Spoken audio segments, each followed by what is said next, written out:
Hello les langues de VIP, comme vous le savez, la tendance en ce moment c'est Las Vegas Academy. Et je vous ai trouvé la candidate la plus flamboyante du casting.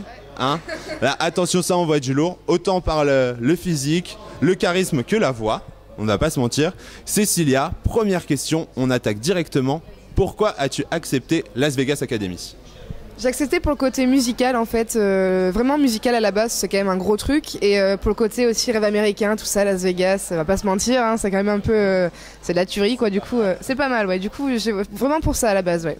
D'accord. Et est-ce qu'on t'avait déjà contacté pour d'autres émissions ? Parce que t'es quand même un personnage, on te remarque directement, à la télé on se souvient de toi, forcément tu marques les esprits, donc je pense que des émissions comme Les Anges, est-ce que tu t'avais contacté ? Bah non, parce que j'avais pas l'âge, j'ai juste d'avoir 18 ans, donc, donc voilà. Mais par contre, ouais, beaucoup d'émissions style Trouver l'amour, tout ça, ouais, chimère quoi, non merci, ça va aller. C'est gentil, mais non, vraiment pas quoi. Toi c'est la musique avant tout. Et alors justement, c'est quoi tes attentes par rapport au programme ? Bah écoute, j'espère vraiment que les gens, que les gens vont m'aimer au quotidien en fait, qu'ils vont me suivre et que après qu'ils me suivront du coup musicalement, c'est super important. Donc on verra, mais j'espère que ça va le faire quoi. Est-ce que tu avais des craintes aussi par rapport au casting ou par rapport au tournage et tout ? Parce que c'est pas évident sur le papier quand tu le lis. C'est un peu compliqué parce que moi honnêtement quand j'ai lu le papier je me suis dit tiens on va repartir dans Les Anges. Après avoir vu les 2 premiers épisodes je me dis rien à voir définitivement. J'ai eu très peur de ça, je t'avoue.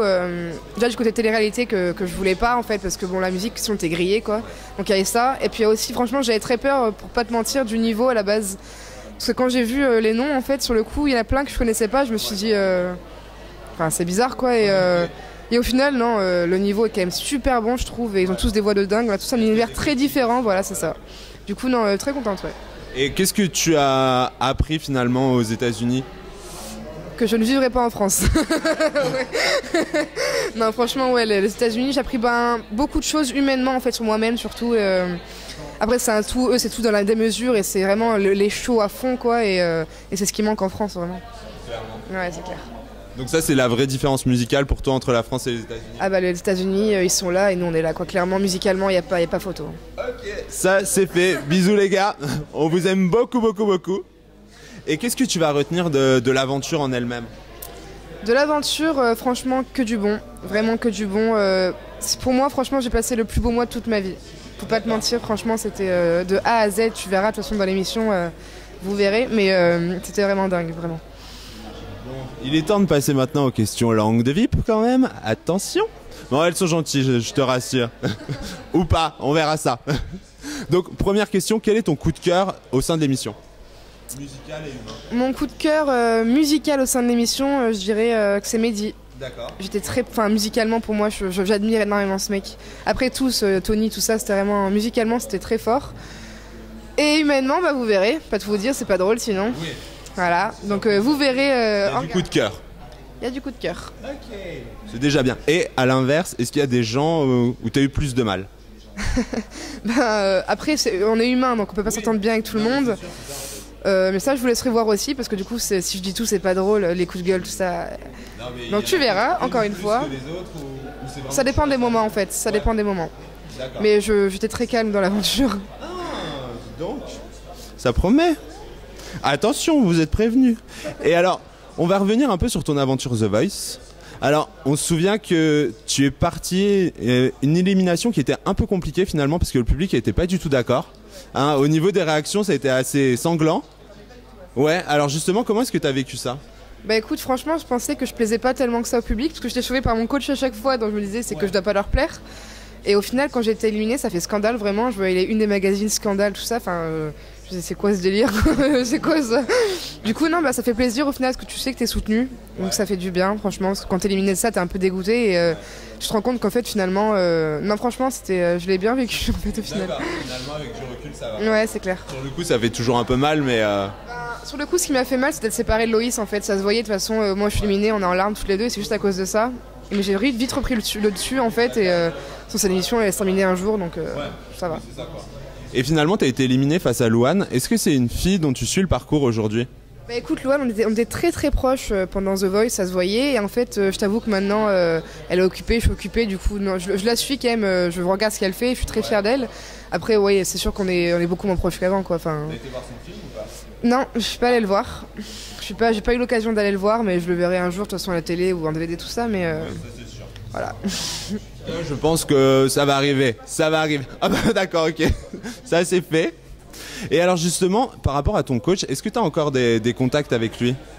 De temps en temps, j'en avais beaucoup avant en fait par mail ou même des concerts ou quoi que je faisais avec lui. Maintenant j'en ai un peu moins, ça m'arrive de temps en temps, mais c'est bien plus rare quoi. Mais par contre j'ai beaucoup de contacts avec des amis à lui qui m'avaient confié tout ça. D'accord. Donc c'est cool, c'est cool. Et est-ce que les gens t'ont conseillé au final ou t'ont déconseillé de faire Las Vegas Academy? Mes proches avaient très peur. Ouais. Du côté télé-réalité en fait, ils m'ont dit fais pas ça, ça va te planter et tout.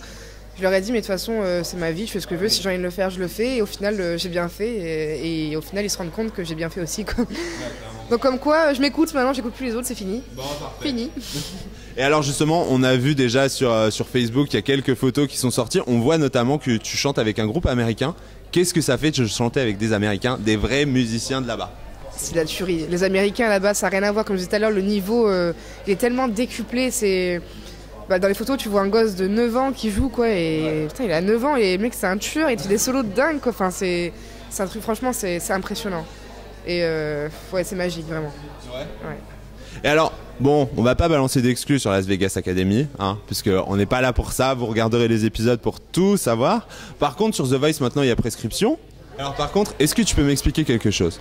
Pourquoi est-ce que, hormis Kenji, le gagnant de The Voice fonctionne moins bien que les perdants? Tu sais que c'est souvent comme ça dans toutes les émissions, en fait. Hein. Souvent, vraiment, je sais pas pourquoi d'ailleurs, mais je sais pas. Franchement, ça, c'est un truc que je ne m'expliquerai jamais. C'est très bizarre, ouais. C'est vrai que je vois Yoann, par exemple, le gagnant de ma saison. Pour moi, c'était un des meilleurs chanteurs de France, quoi, et on l'entend pas. Enfin, je comprends pas en fait. Je crois que Yoann Frégé, le bègue. Ah oui, voilà. Oui, d'accord. Oui, mais tu vois, c'est ça le problème. Tu te souviens de ça, mais pas savoir. Et du coup, si, pour moi, c'est putain, ce mec, il est ouf, quoi. Et ouais, ça, je comprends pas. Je t'avoue que. D'accord. Je sais pas. Et donc maintenant, pour clôturer l'interview, quels sont tes projets à l'heure actuelle? Alors, je suis en train de préparer mon album, enfin, 2 ans après. Donc là, je le sors début 2016, logiquement, avec une tournée qui suivra. Ok, carrément. Donc ouais, donc là c'est cool, c'est qu'on bosse bien dessus. En parallèle de l'émission, je fais beaucoup ça en fait. D'accord. Et donc là, début 2016, donc l'album, et il y aura des singles avant? Ou tout sort d'un coup? La connerie d'en sortir un qui a rien à voir avec mon album, en plus c'est vraiment pour faire patienter les fans. Donc Père de claque, je vous le dis, en fait, mon album n'aura absolument rien à voir, rien. Voilà, vous êtes prévenus. Voilà, c'était juste... en fait non, c'était juste rien. Du coup, c'est ça, et en fait, je pensais aller dans cette direction, puis je me suis rencontrée avec des personnes différentes et je me suis rendu compte que c'est pas ça que je voulais faire, tu vois. Et du coup maintenant j'ai changé complètement de projet et c'est très blues rock en fait. Okay. C'est un truc qui me correspond totalement et j'en suis très très fière et du coup voilà, début 2016. Bon, alors toute l'actu de Cécilia sera sur Au Cœur des Tendances. Toutes les scoops sur Las Vegas Academy seront sur Au Cœur des Tendances. Donc vous le savez maintenant, rendez-vous sur Au Cœur des Tendances pour toutes les infos et on remercie beaucoup Cécilia.